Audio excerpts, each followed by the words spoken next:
أعوذ بالله من الشيطان الرجيم. بسم الله الرحمن الرحيم. يا أيها المزمل قم الليل إلا قليلا نصفه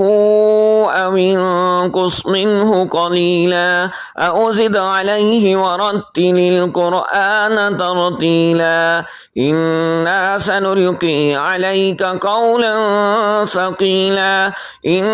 ناشئة الليل هي أشد وطئا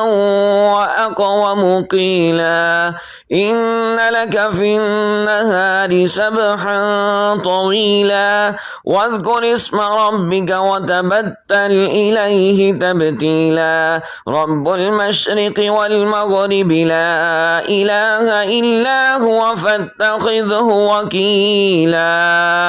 واصبر على ما يقولون واهجرهم هجرا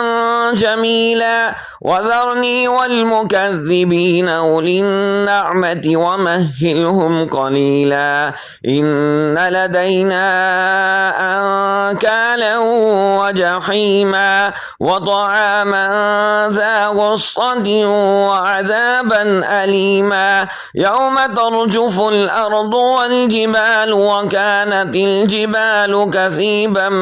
مهيلا إنا أرسلنا إليكم رسولا شاهدا عليكم كما أرسلنا إلى فرعون رسولا فعصى فرعون الرسول فأخذناه أخذا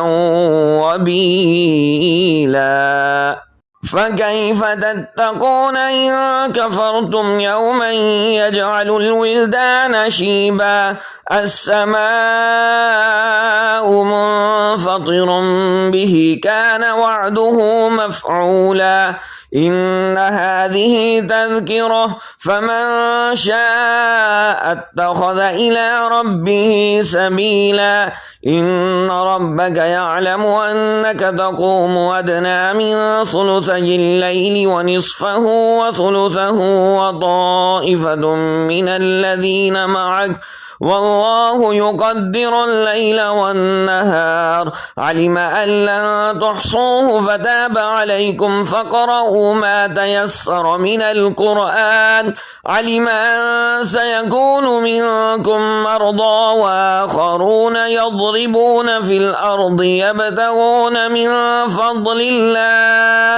يبتغون من فضل الله وآخرون يقاتلون في سبيل الله فاقرؤوا ما تيسر منه وأقيموا الصلاة وآتوا الزكاة وأقرضوا الله قرضا حسنا وما تقدموا لأنفسكم من خير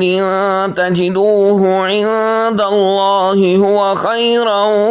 وأعظم أجرا واستغفروا الله